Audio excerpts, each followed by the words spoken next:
Why do you do gig work, whether it's DoorDash, Uber Eats, Walmart Spark, Roadie, Grubhub, or anything else? I'm sure you would say, because I need the money, right? And there is nothing wrong with that because that's what we all need. So we can make a living or feel comfortable financially. In this video, we're going to talk about goals and a lot more. And whether you're doing this full-time, part-time, or just a little bit on the side, every little bit makes a difference. So do you actually need that couple $100 a week? $500, $1,000 a week, or even more? Well, doing gig work, you can do that because we definitely have the flexibility. Whether you can do this morning, noon, nighttime, you can make this thing work. But how do you set your goals? Or you say, man, I got to make at least $50 a day or $100 a day so I can get to a certain weekly goal or maybe even a certain monthly goal. And I'm sure you have that in your mind right now of how much that X amount mark that you actually need. Because when you make these goals, you're providing a direction. This will also help you boost your motivation and it will help you to maintain focus for a long-term or even short-term goals. And even when we achieve these goals, it gives us a sense of satisfaction and achievement. Hey, I made it. And if you go a little bit over and beyond these goals, you can feel like, oh man, I'm just that much more comfortable of where I need to be. Some people will be like just going to the goal and just be, okay, I can do whatever. I can slack off now. Such as maybe if you're going to be out for like 4 hours and your goal is to make $100, but maybe you get a catering offer or some sort of offer where you get to $100 in maybe 2 hours. Would you stop or would you just keep on going where you might just be able to make $150 for that day? There's no right or wrong answer, but really it's going to be based off of you, your motivation, your desire, and what you actually need. Now, DoorDash has came up with a new feature where we can actually set goals for ourselves. Now, some of us actually already had this for months,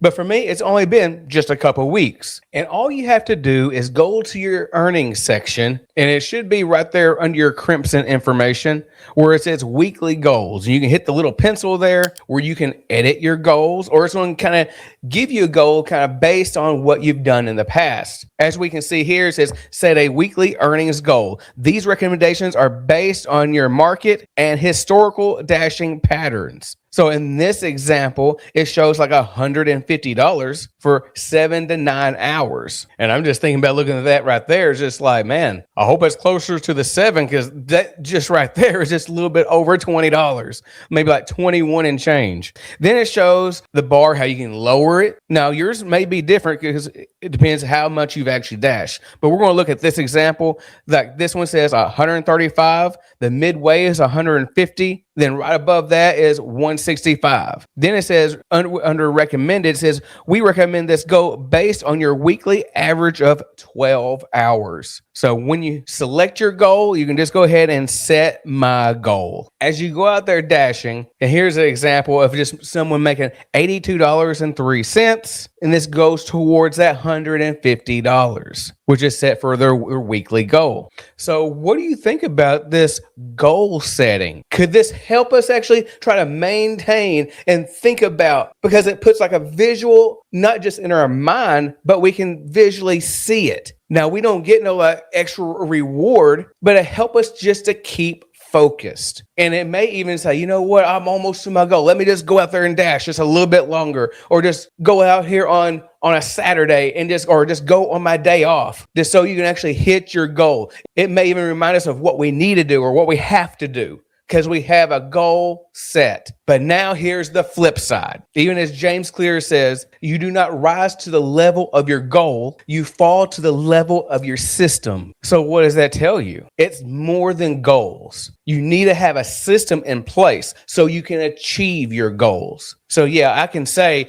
I'm going to make $100 a day or $150 a day, $200 a day. But what's your system? Do you just take every order that DoorDash gives you? Let's hope not, because you're going to be taking a lot of $2, $3 orders, upside down orders, $5 for 9 miles, $4 for 15 miles. You don't want to do that. That's going to be a system that's just going to be set up for failure. Have you set some boundaries where like you don't take any $2 offers, no $3 offers, no $5 offers? Maybe some of you don't even take offers less than $7 or $10 I've seen in the comment box. But what's possible for you in your market? Because once you establish what's possible and what you can actually do, can actually make a difference between having a successful day or you just sitting there not making anything. For a lot of people, actually doing multi-apping off of different apps and choosing the best offers is your line of success. Nothing wrong with that. Some people actually use Doordash in the tier program and they're either silver, gold, or platinum status, and they see success in that.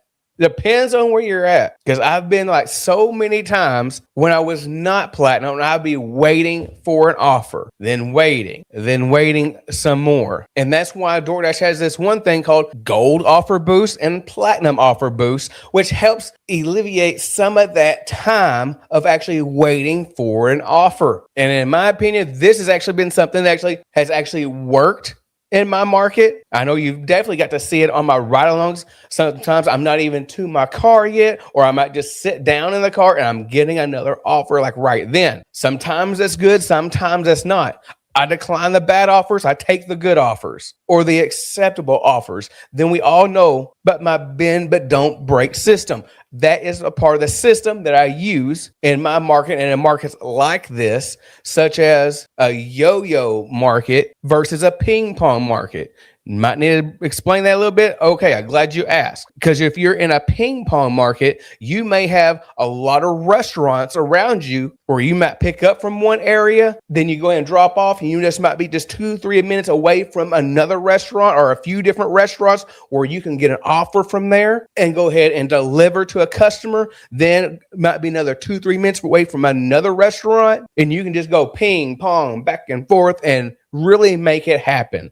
But if you're in a yo-yo market, such as like where most of your restaurants are and just in one main central location where you got to go to that market, to the customer, back to that market and to the customer. And you might have some little scattered out restaurants here and there where you just might be a ping pong, but it's mostly going to be from your main market, your main hot spot, your main hot zone. Power strip, however you want to say it, it's where your restaurants are at. This is where you're going to make your money. Now, if you take an offer, let's just use an example, $12 for 5 miles, and you take this offer and you're 5 miles out, and you receive an offer right when you deliver, you already know you're 5 miles out.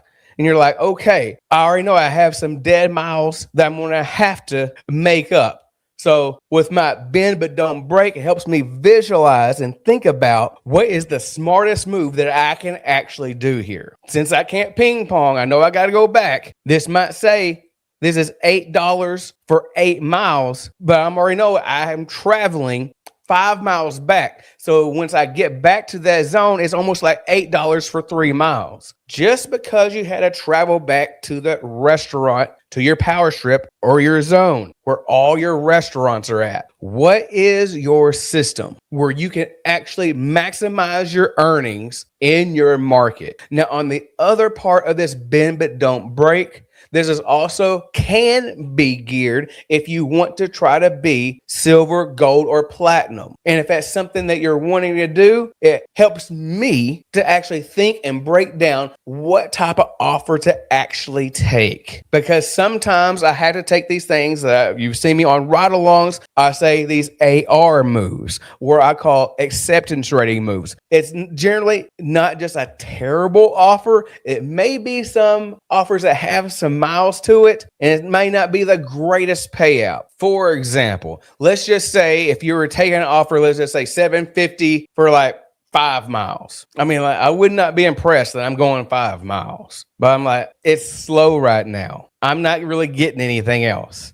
Maybe I'm even multi-apping and I can't even get anything on Spark. So I'm just like, okay, I'm just going to kind of suck it up and keep it going. And I'm going to take this DoorDash offer just for the sake of trying to keep my acceptance rating up. And on the plus side, I am actually getting $7 out of it. So I go ahead and I complete the offer. Now, it's definitely up to you. If you just want to keep on just sitting there and waiting for another offer, go for it. There is nothing wrong with that. Do what works for you and in your system. Because in my system, I can still make over $20 an hour, and I'm okay with that. Even if I slide down to 19, I still have those days.